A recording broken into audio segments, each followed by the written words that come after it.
Oh, hi there. Hello, it's Who time. Now, I have a question for you guys. Aren't these B&M sets out yet? I thought they're supposed to come out mid to late August. I'll tell you what, let's go to B&M now. Let's go on a hunt. They must be out by now, surely. Let's go. Come on, let's go.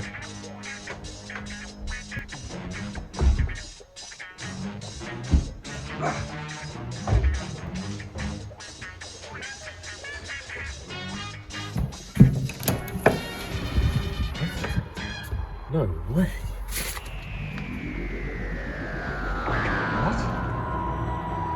What?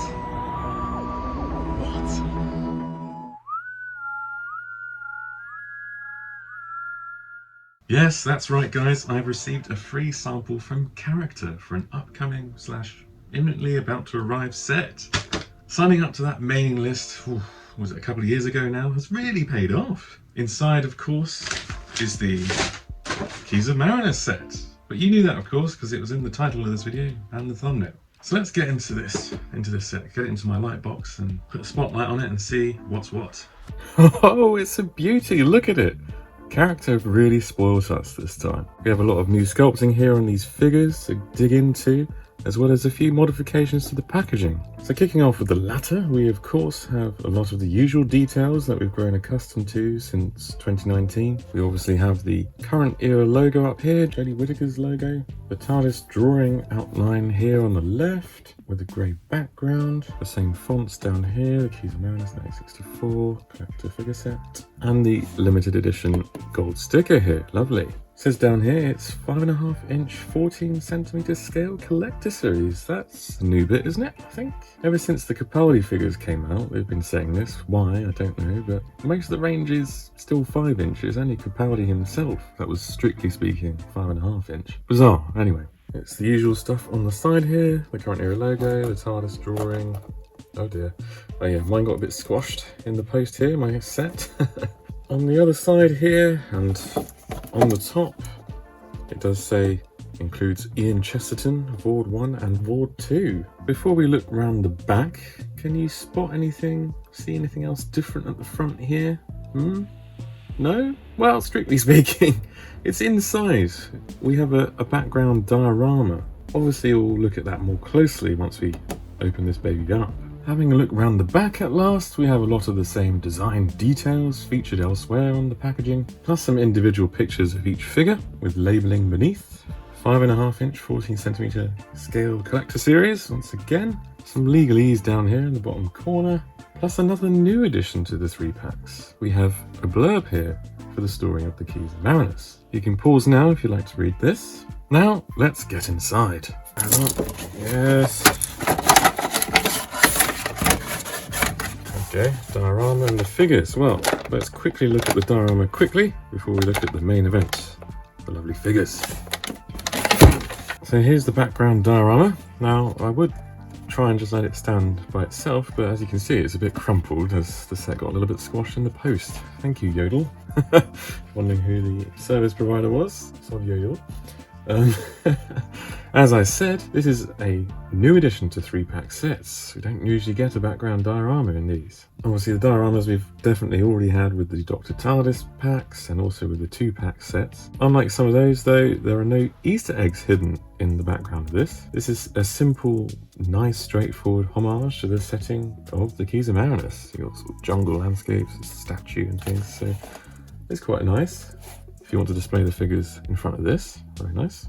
Right, onto the meat of the set, the figures. First, let's look at our first 60s companion, Ian Chesterton here. Let's get it out. Can you believe it? Ian Chesterton in a suit? This is amazing. Now, as I said in a video exploring the potential leaks for the B&M sets this year, I didn't think they would do Ian Chesterton from the Keys of Marinus, from that story, as he is still wearing an elaborate outfit from Marco Polo, so that would require too much tooling and complete new sculpt. So here they have gone with him in a suit, which, to be fair, is what I think of Ian wearing most of the time, so I'm not too bothered by that inaccuracy. So looking at the figure, it's clear that they have reused the Series 3 John Sim Master in his suit, used the body there, given it a repaint, and then added a lovely new Ian Chesterton head sculpt, which personally I think is excellent. It's a good likeness for sure. As for the paint apps on the body, they've gone for a dark grey suit, matte black shoes, and quite a jazzy 60s striped tie. If you're wondering how they chose these colours, well, it appears they nicked them from Ian Chesterton's bio page on the Dr Who .TV website. Where they got that colour scheme from, who knows? Lovely jubbly. Let's put him on the shelf next to Hartnell, shall we? Awesome. Now we just need Barbara and Susan to complete the original TARDIS team. Character, make it happen. I know you can. Okie dokie, on to the Voords now. Can you believe it? A new 60s monster as well in the same set? I'm gonna faint.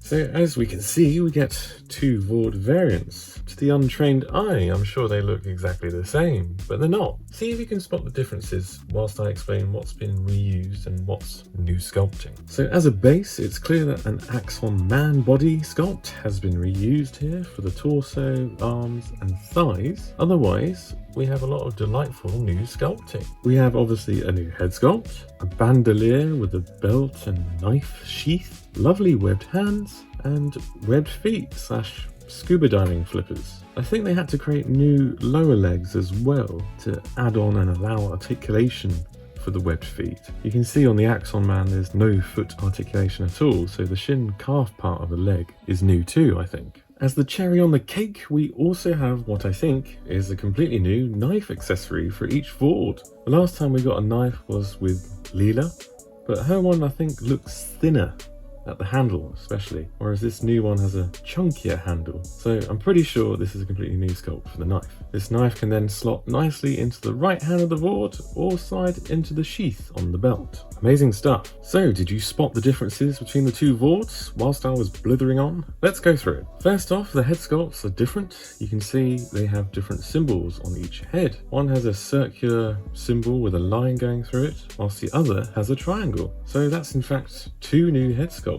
not just one. Also, there are slight differences in the paint apps. Overall, both figures feature a mix of matte and gloss black. Matte for the main body and gloss for the hands and feet. But you can also see silver circles painted on each Voord in different areas. Now, both of them have silver dots on their knife sheaths, but also one of the Voords only has 2 silver dots on his waist, whilst the other one, he just has 1 silver dot at the top of his chest, just below his neck. So overall, wow, what a set! We have a new companion and new monsters from 60s Doctor Who. What a treat! I couldn't have predicted this. I'm ecstatic. Once again, character have pushed themselves further this year with these new releases. We're creeping ever closer to completely brand new sculpted figures, it seems. This set is basically as good as. I'll of course be seeking out the newly announced Sensorites set as well when that hits shelves. Another 60 set, incredible. If you missed the 4 newly announced sets, check out my recent vid for further info, and if you're interested in what's potentially coming even later this year or early next year, check out my other vid on the few leaked details that are going around. Thanks for watching, avid viewers. Don't forget to like and comment on this video. Don't forget to subscribe to the channel if you haven't already. And go and click on that bell for notifications of new content. Also, go and follow me on Twitter and Instagram. My Twitter is @WhoTimeUK, that's the handle. And Instagram is instagram.com/WhoTimeUK. Thanks for watching again, and I'll see you in the next one.